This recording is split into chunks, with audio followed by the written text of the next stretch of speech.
we moved to the next week. Okay, the week after next week. So in 2 weeks' time. So the last MOOCs, you will have to do it starting from next Wednesday until 2 weeks later. So also for this class, you should probably already finish your 5th MOOCs, right? Right? But I only see only a dozen people that have done it and finished it. Remember? Oh, you have forgotten. So, well, since we have a guest here, would you like to introduce yourself to the class? Now let's give her a warm welcome, please.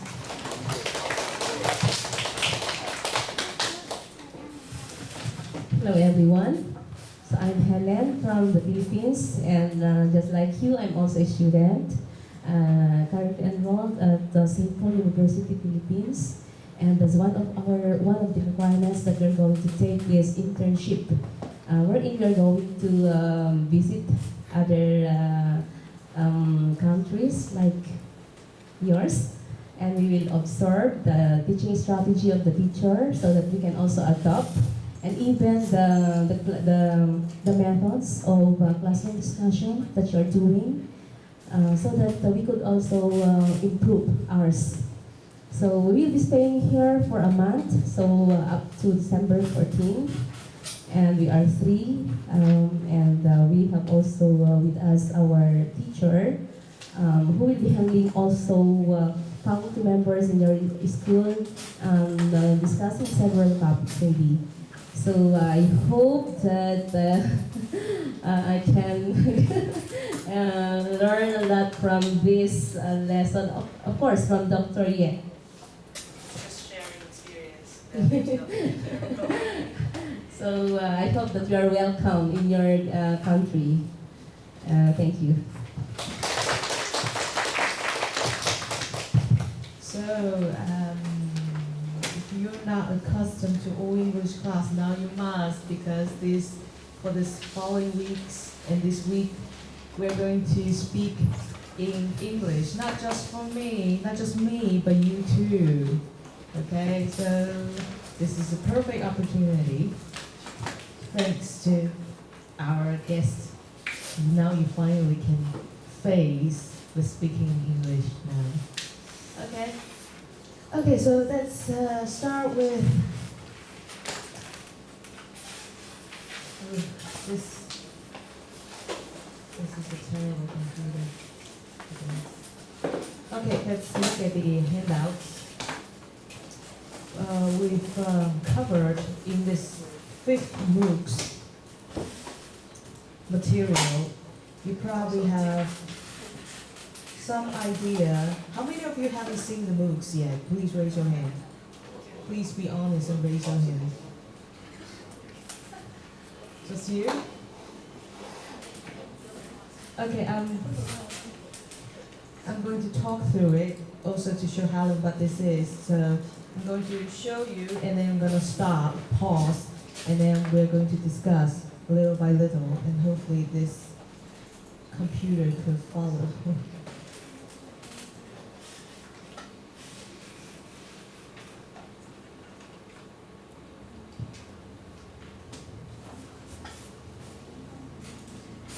So while you're waiting for the computer to respond, through this topic about terrorism and terrorist attacks, which happened, which take its peak during the summer.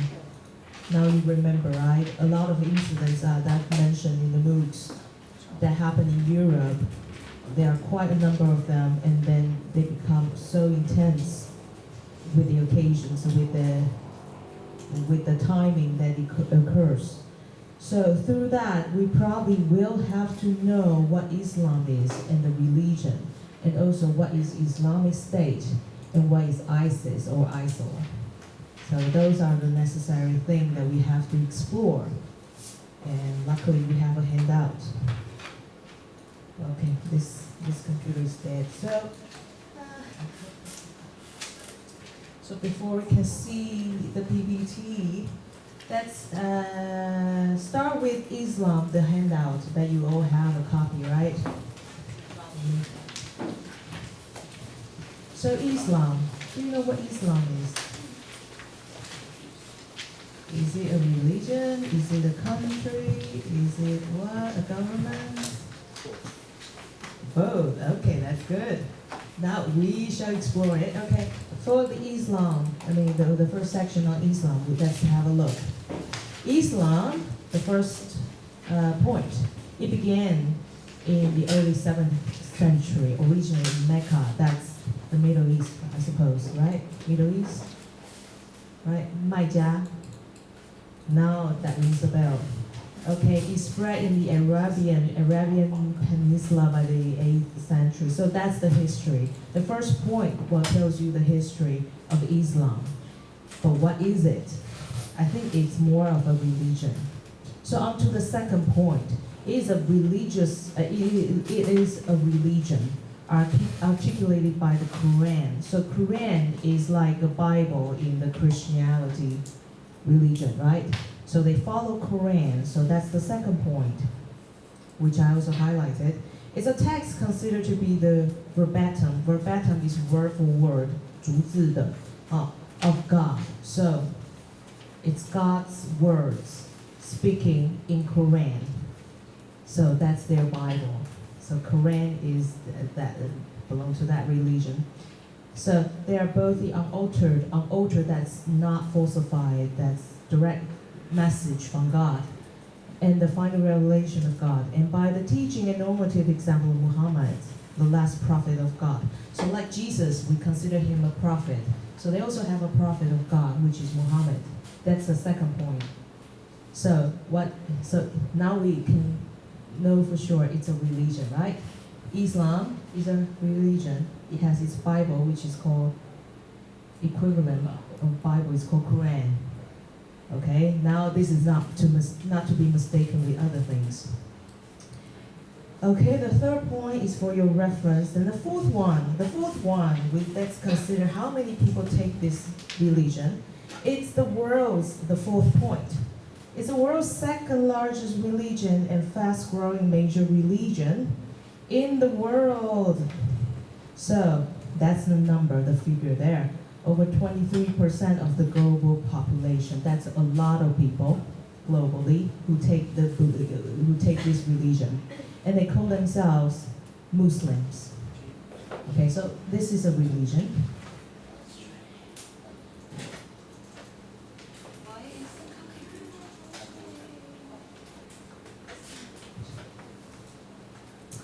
Okay. So now we know Islam is in principle a religion. But what about the next one? Islamic State. What is it? What do you think it is? It's a state. So let's have a look. The first point already pointed that out. It's a type of government. So it's a government primarily based on the application of Sharia. This blah blah blah. They have their law and order. Okay, and from the early years of Islam, numerous governments have been founded as Islamic. So it become a state of government. So it has its law and it has its order. Okay, that's Islamic State. But the second point is also something we need to keep in mind. Since the 20th century, it takes on different terms. So the term has taken on more specific connotation. Today, many Muslim countries have incorporated Islamic law wholly or in part into their legal system. So the reason, our current practice since the 20th century, which is modern times onward, is probably take on different terms from what it used to be in the past. Maybe they follow certain law and certain order from the traditional way, but not exactly the same, probably. Okay, and different country, they probably take on different perspectives in the sense. They draw on different parts of the laws and orders, okay, of probably from Islam, religion, and their law and order, and they create their own government, and your state. Okay, so that's Islamic State. But this is not to be mistaken with ISIL and ISIS. So please turn the page, the reverse page. The Islamic State of Iraq and Levant, that's ISIL. Or the Islamic State of Iraq and Syria, that's ISIS. That's what we know as, what is it? You know, I think you probably already know what this is. We always call them what? What? The heroes. Or what? Hmm? Are they God? Really? Do you know what kind of acts they do, ISIL and ISIS? We heard them a lot in the news, right? What do they do? Anything you've heard? They kill people. Yes, they kill people. They start wars in the Middle East. And what else? I think that's also correct, right? So a lot of times we connect this kind of organization to terrorist attack, right? Terrorism. What they did was really terrible. And it's like beheading people's head of civilians or journalists. So a little background about ISIL and ISIS. So the first point, ISIL, also known as ISIS, originally in 1999, which was almost 2 decades ago, and pledged allegiance to Al Qaeda. Al Qaeda is a kind of organization we already know that produced the famous, notorious person, which is Bin Laden. Do you remember Bin Laden? Right? So it belonged to that organization, Al Qaeda, originally, and particularly in the Iraqi insurgents following the 2000 invasion of blah, blah, blah. Okay. They call themselves, the second point, jihadist, 圣战士. They call themselves warrior in the different terms. Okay, so the members, they call themselves jihadists. So whatever act they've done in their name, in the name of ISIL or ISIS, it's for this cause, because they are doing the holy war. That's what they call themselves. But it's a jihadist militant group. So this is a jihadist militant group. So this is a key word here, the second point, that follows the fundamentalist and the doctrine of this, and adopt the name of Islamic State. Okay, it's an adoption of the name Islamic State and its ideal of a caliphate. So it's an adoption. That means they change the original doctrines and laws and orders to fit in their own purposes. Okay, so it's not Islamic State. Okay, you have to differentiate that with this organization. Okay, the third point is what we commonly already know. This group has been designated as a terrorist organization by the UN, United Nations. So now it's commonly known and widely recognized as a terrorist group. Okay, organization.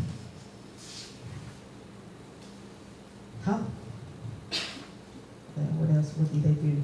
Because on the third point, on the second line, ISIL is widely known for its videos of beheadings of both soldiers and civilians, right? Those we already recognized and witnessed. They beheaded the Japanese journalist, which is something that happened in the summer or earlier, including journalists and ad workers, and its destruction of cultural heritage sites. Those also appear repeatedly in the news, international news.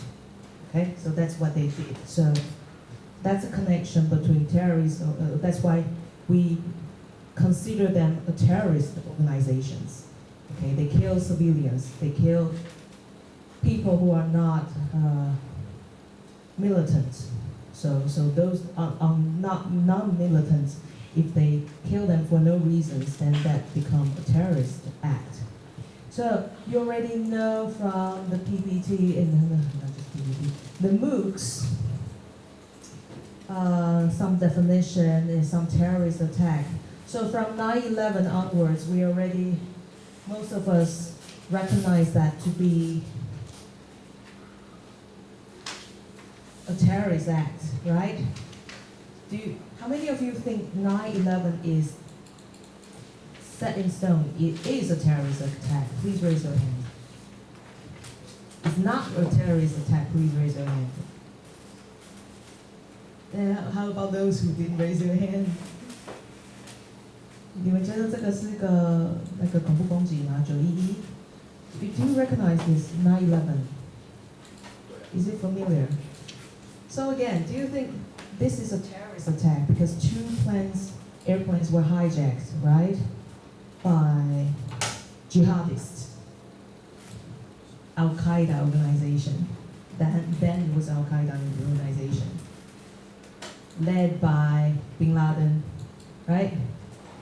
So they declared war against America by hijacking their planes because they took their place and create wars in their own turf. So that's probably explained. So do you think this is a terrorist attack or this is a retaliation?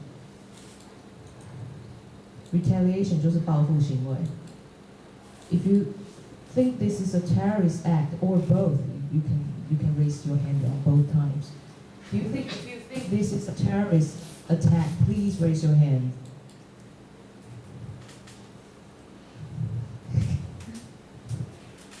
Okay, if you think this is not a terrorist attack, please raise your hand. Okay, if you think this is a retaliation, please raise your hand. 报复行为.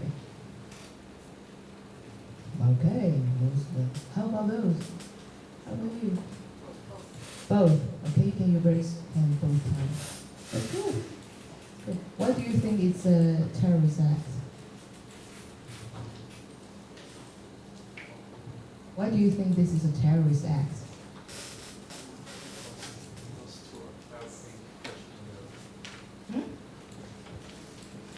Because?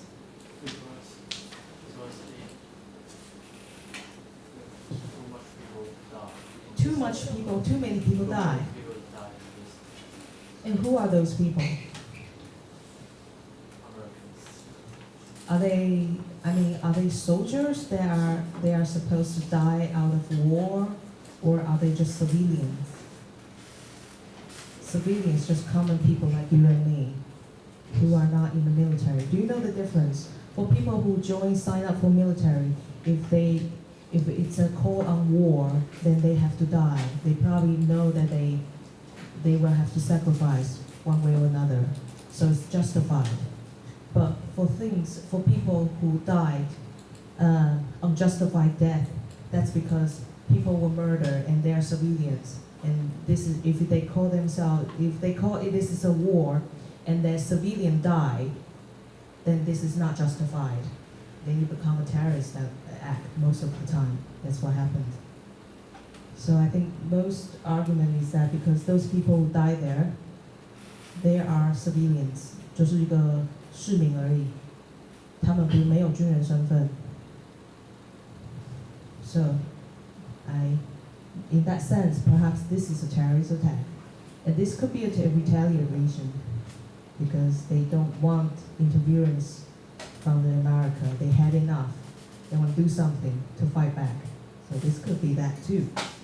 So something that's more common starting this year, a lone wolf attack. So we've seen MOOCs. What is lone wolf attack?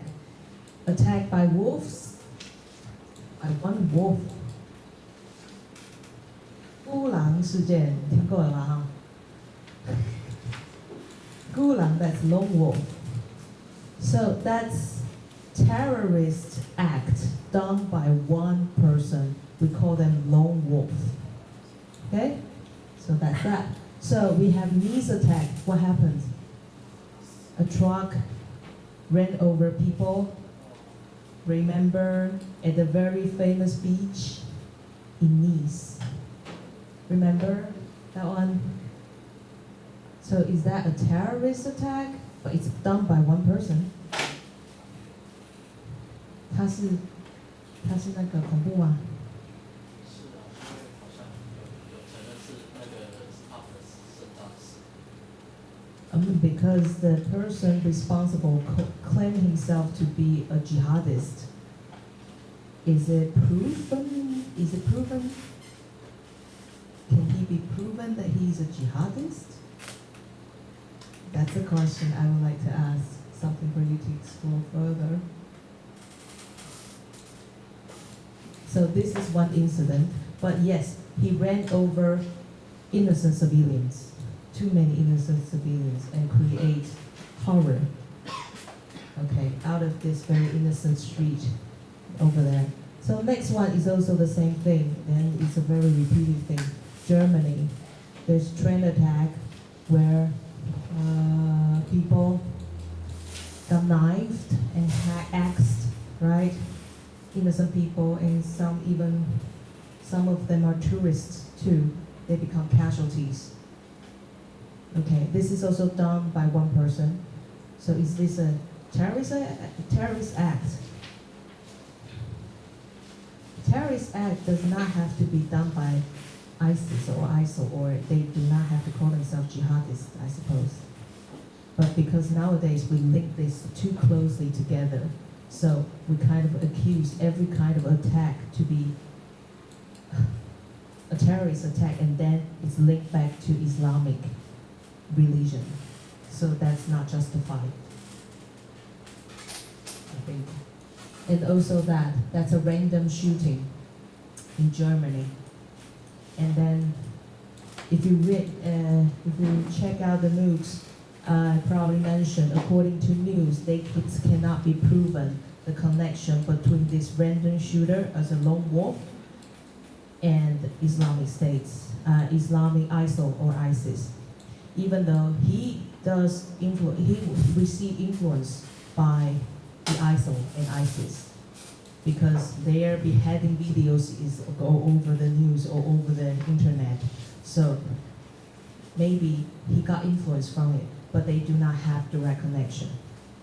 Okay, so that's those things. So that's why, finally we're going to discuss what is terrorism and what is not terrorism. So given these examples, so let's go back to a very relevant issue, the next one.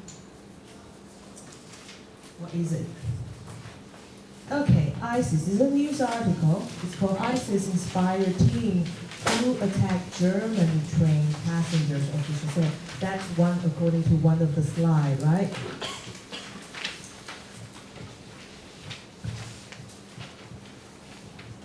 So can someone read the first paragraph for us? Number 12. Someone in your table. Number 11. Could you read for us the first paragraph on this handout? Number 11, yes. Yes.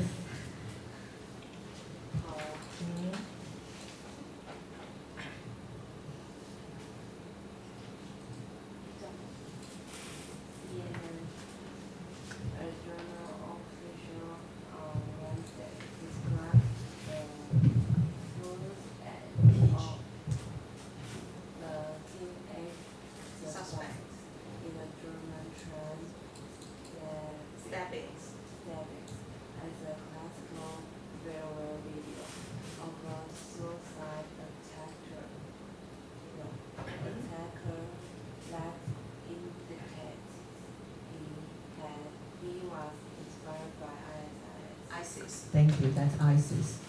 So like I said, for this incident that I mentioned earlier, it's a case study.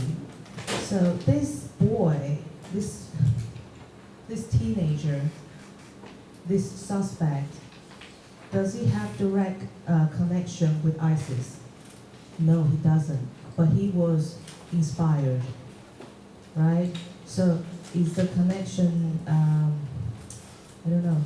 Then it become a very loose connection between this teenager's act of killing and ISIL and ISIS, first of all, okay?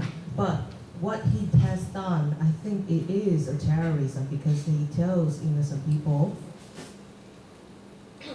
But the connection between this terrorism and ISIS and ISIL is not so stable, right? So to speak, let's look at the fourth paragraph. Okay, the fourth paragraph, it reads, however, the minister said he acted as a lone wolf, so the keyword is here, and the video does not contain any indication as to whether there was an order from ISIS. So they cannot prove that whatever his action is being ordered, that means being asked to be carried out by ISIS or ISIL. If it's a direct order, then he belongs to the organization, right? Right, then he's doing what the organization asked him to do. But no, it's not the case. And then he said that it's unclear whether the video was made, but German officials said the ISIS connection was under investigation, so it cannot be proven. Okay? ISIS had claimed responsibility for the but this is funny.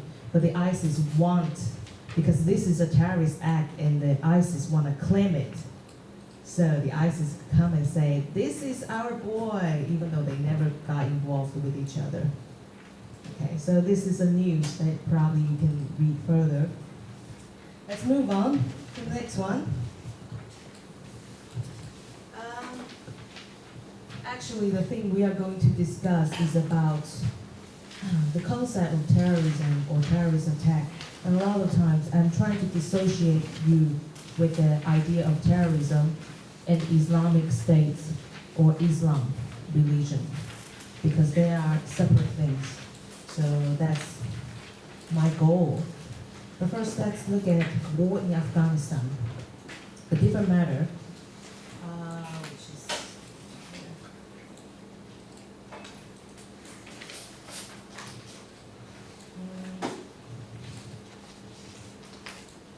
okay. It's very slow, but anyway, we have a handout. War in Afghanistan.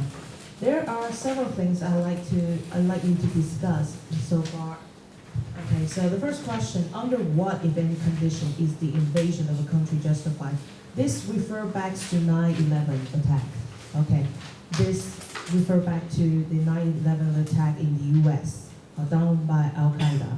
So, if some like the question I just asked you earlier. This could be a terrorist attack, this could be a retaliation. But the first question, if this is a retaliation, then under what, if any, condition is the invasion of a country justified? Or even necessary? 在什么样的情况下，一个国家可以去做反攻的行动? For example, what if the country's leader are violently oppressing their own people? Or even committed genocide, 就是种族屠杀. Can we then create war for the cause of justifying ourselves? So that's the first question. Any question with that? 有没有听不懂的？第一个问题，了解哈？在什么样的状况下你们可以去做？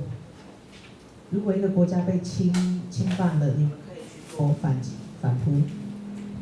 在什么样的情况下？是外来的侵扰，还是内战、内乱？比如说像种族屠杀，或者是怎么样？什么样的情况 ？Under what circumstances can we do retaliation, so to speak? Okay, the second question: if our country was attacked, would you fight or defend it? Okay, this is out of your own will. Okay, would you defend it or would you flee? Why or why not? So that's more of an open question. The third one. Would you be willing to make the ultimate sacrifice like the jihadists? 他们圣战士，他们就是以死为依归嘛，哈。Would you be willing to make the ultimate sacrifice? That means to die for your country, and explain your answer. So the second and the third one is probably more easy, but the first one is more crucial. So please spend 5 minutes discussing within your group. Actually, I think I should post this question online, and then you can post your debates there. Could you post the debates there, and then you can release your arguments there.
所以你们可以回答的问题就是根据上面来不及打，所以就根据上面，等一下就直接做回应就好了。跟1、2、3题有任何的想法都可以先打。